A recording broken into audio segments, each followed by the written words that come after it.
بسم الله الرحمن الرحيم.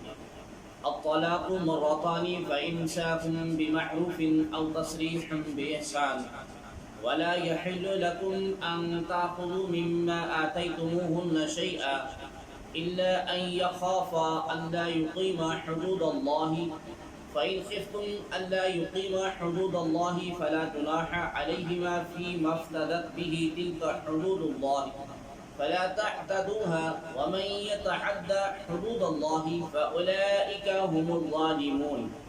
یعنی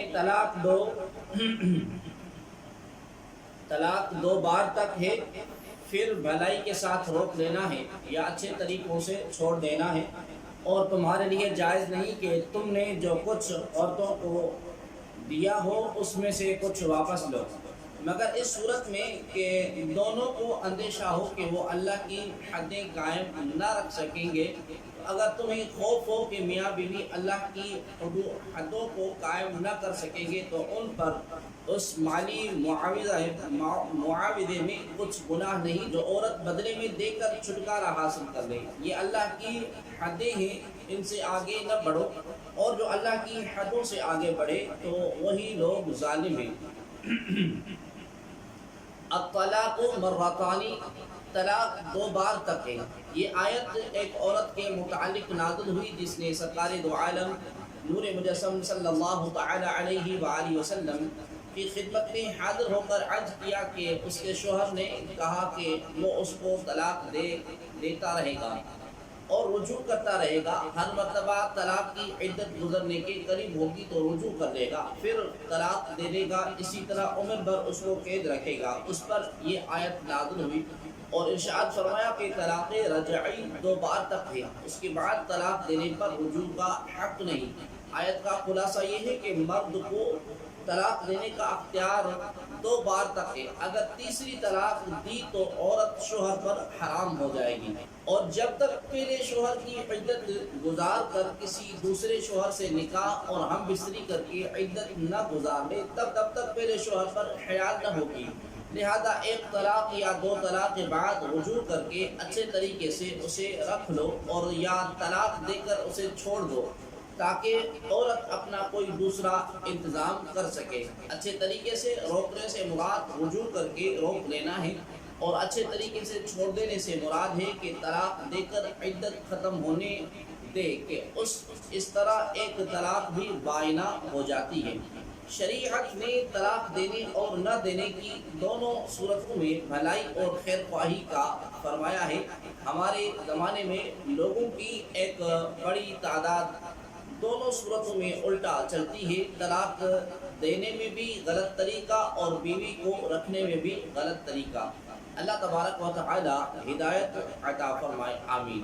وَلَا يَحِلُّ لَكُمْ، اور تمہیں حلال نہیں. یہاں بوقت طلاق عورت سے مال لینے کا مسئلہ بیان کیا جا رہا ہے. اس کی دو صورتیں ہیں. پہلی یہ کہ شوہر اپنا دیا ہوا مہر واپس لے اور یہ بطور خلا نہ ہو. یہ صورت تو سراسر ناجائز اور حرام ہے. یہ مضمون سورہ نساء کی آیت نمبر 20 اور 21 میں بھی ہے.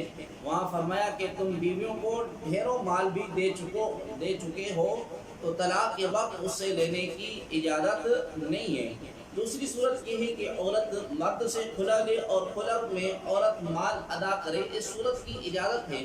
اور آیت میں جو فرمایا کہ عورت کو فدیہ دینے میں کوئی حرج نہیں، اس سے یہی صورت مراد ہے. لیکن اس صورت میں بھی یہ حکم ہے کہ اگر زیادتی مرد کی طرف سے ہو تو خلا میں مال لینا مکروہ ہے، اور اگر زیادتی عورت کی طرف سے ہو تو مال دینا درست ہے لیکن مہر کی مقدار سے زیادہ لینا پھر بھی مکروہ ہے.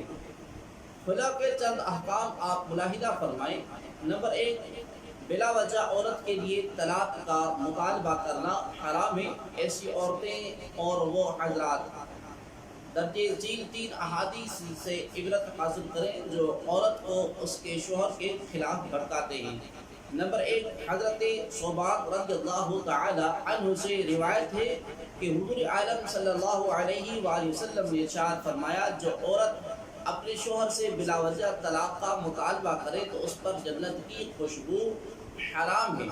نمبر 2، حضرت سیدنا ابو ہریرہ رضی اللہ تعالی عنہ سے روایت ہے کہ حضور عالم نور مجسم صلی اللہ تعالی علیہ وآلہ وسلم نے ارشاد فرمایا، وہ شخص ہم میں سے نہیں جو کسی عورت کو اس کے شوہر کے خلاف بھڑکائے۔ نمبر 3، حضرت جابر رضی اللہ تعالی عنہ سے روایت ہے کہ نبی کریم صلی اللہ تعالی علیہ وآلہ وسلم نے ارشاد فرمایا، ابلیس اپنا تخت پانی پر رکھتا ہے، پھر وہ اپنے لشکر روانہ کرتا ہے، اس کے نزدیک سب سے زیادہ مقرب وہ ہوتا ہے جو سب سے زیادہ فتنہ ڈالتا ہے۔ اس کے لشکر میں سے ایک آ کر کہتا ہے کہ میں نے ایسا ایسا کیا، وہ کہتا ہے کہ تم نے کچھ نہیں کیا۔ پھر ان میں سے ایک شخص آ کر کہتا ہے کہ میں نے ایک شخص کو اس حال میں چھوڑا کہ اس کے اور اس کی بیوی کے درمیان جدائی کروا دی۔ ابلیس اس کو اپنے قریب کر کے کہتا ہے کہ ہاں تم نے کام کیا ہے۔ نمبر 2، خلا کا معنی مال کے بدلے میں نکاح زائل کرنے کو خلا کہتے ہیں۔ خلا میں شرط ہے کہ عورت اسے قبول کرے۔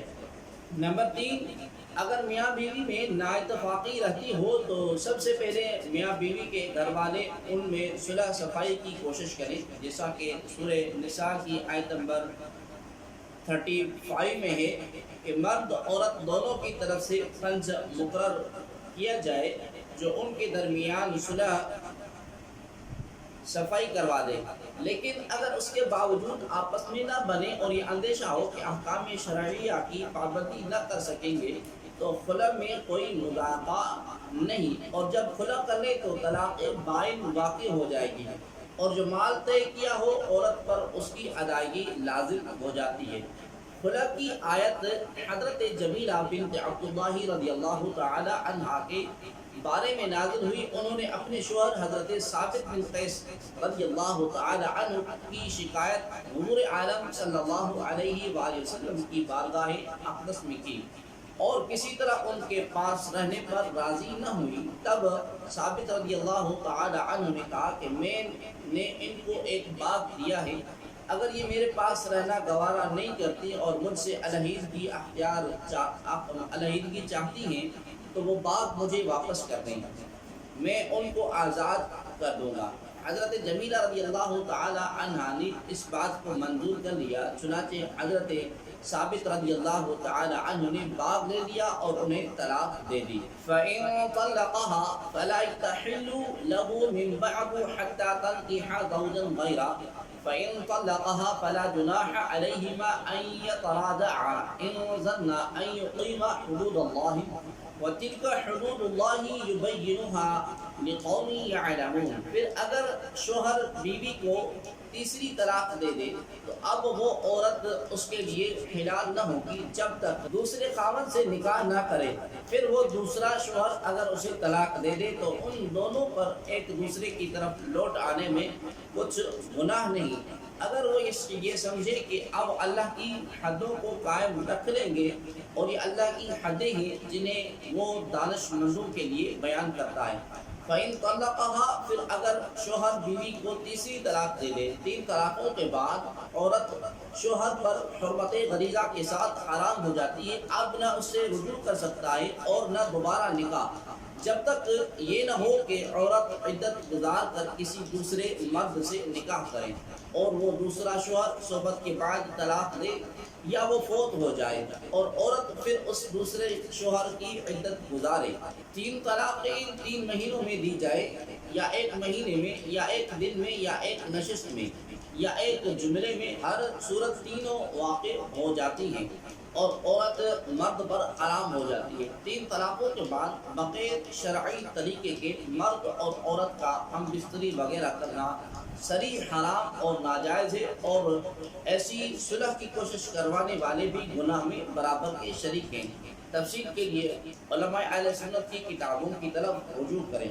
وَإِذَا طَلَّقْتُمُ النِّسَاءَ فَبَلَغْنَ أَجَلَهُنَّ فَأَمْسِكُوهُنَّ بِمَعْرُوفٍ أَوْ سَرِّحُوهُنَّ بِمَعْرُوفٍ وَلَا تُمْسِكُوهُنَّ ضِرَارًا لِتَعْتَدُوا وَمَنْ يَفْعَلْ ذَلِكَ فَقَدْ ظَلَمَ نَفْسَهُ وَلَا تَتَّخِذُوا آيَاتِ اللَّهِ هُزُوًا وَاذْكُرُوا نِعْمَةَ اللَّهِ عَلَيْكُمْ وَمَا أَنزَلَ عَلَيْكُمْ مِنَ الْكِتَابِ وَالْحِكْمَةِ يَعِظُكُمْ بِهِ وَاتَّقُوا اللَّهَ وَاعْلَمُوا أَنَّ اللَّهَ بِكُلِّ شَيْءٍ عَلِيمٌ۔ اور جب تم عورتوں کو طلاق دو اور وہ اپنی عدت کی اختتامی مدت کے قریب تک پہنچ جائیں تو اس وقت انہیں اچھے طریقے سے روک لو یا اچھے طریقے سے چھوڑ دو اور انہیں نقصان پہنچانے کے لیے نہ روک رکھو، تاکہ تم ان پر زیادتی کرو، اور جو ایسا کرے تو اس نے اپنی جان پر ظلم کیا۔ اور اللہ کی آیتوں کو ٹھٹھا مذاق نہ بنا لو، اور اپنے اوپر اللہ کا احسان یاد کرو کہ اس نے تم پر جو کتاب اور حکمت اتاری ہے اسے یاد کرو۔ اس کے ذریعے وہ تمہیں نصیحت فرماتا ہے، اور اللہ سے ڈرتے رہو اور جان رکھو کہ اللہ سب کچھ جاننے والا ہے۔ وَإِذَا طَلَّقْتُمُ النِّسَاءَ، اور جب تم عورتوں کو طلاق دو۔ یہ آیت انصاری کے بارے میں نازل ہوئی، ایک انصاری کے بارے میں نازل ہوئی۔ انہوں نے اپنی عورت کو طلاق دی تھی، اور جب عدت ختم ہونے کے قریب ہوتی تھی تو رجوع کر لیا کرتے تھے تاکہ عورت قید میں پڑی رہے۔ اس پر یہ آیت کریمہ نازل ہوئی، جس کا خلاصہ یہ ہے کہ جب تم عورتوں کو طلاق دو اور وہ اپنی عدت کی اختتامی مدت کے قریب پہنچ جائیں تو اس وقت انہیں اچھے طریقے سے روک لو یا اچھے طریقے سے چھوڑ دو۔ تمہیں رجوع کا اختیار تو دیا گیا ہے، لیکن اس اختیار کو ظلم اور زیادتی کا حیلہ نہ بناؤ کہ انہیں نقصان پہنچانے اور ایذا دینے کی نیت سے رجوع کرتے رہو۔ یہ فعل سراسر اللہ تبارک و تعالیٰ کی آیتوں کو ٹھٹھا مذاق بنانے کے مترادف ہے، کہ جیسے مذاق میں کسی چیز کی پرواہ نہیں کی جاتی، اسی طرح تم اللہ تبارک و تعالیٰ کی آیتوں کی پرواہ نہیں کرتے۔ اور یہ بھی یاد رکھو کہ جو شخص اس طرح کرتا ہے وہ اپنی جان پر ظلم کرتا ہے، کہ حکم الہی کی مخالفت کر کے گنہگار ہوتا ہے۔ تمہیں تو اپنے اوپر اللہ تبارک و تعالیٰ کا احسان یاد کرنا چاہیے کہ اس نے تمہیں اسلام کی دولت عطا کی اور سید الانبیاء صلی اللہ تعالیٰ علیہ وآلہ وسلم کا امتی بنایا، تمہیں تمہاری عبادات، معاملات اور معاشرات کے طریقے سکھائے۔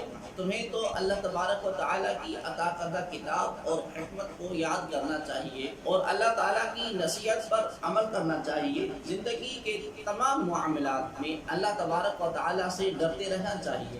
کائنات میں تمہارے اپنی بیویوں پر ظلم و ستم اور احکام شرعیہ کی مخالفت کو اور کوئی نہ بھی جانتا ہو، لیکن اللہ تعالیٰ تو سب کچھ جاننے والا ہے، اس کی بارگاہ میں تو جواب دینا ہی پڑے گا۔ سبحان اللہ، کتنی پیاری نصیحت ہے، کتنا پیارا بیان ہے۔ اللہ تعالیٰ کرے کہ ہمارے گھروں کے معاملات بھی اللہ تعالیٰ کے حکم کے مطابق ہو جائیں۔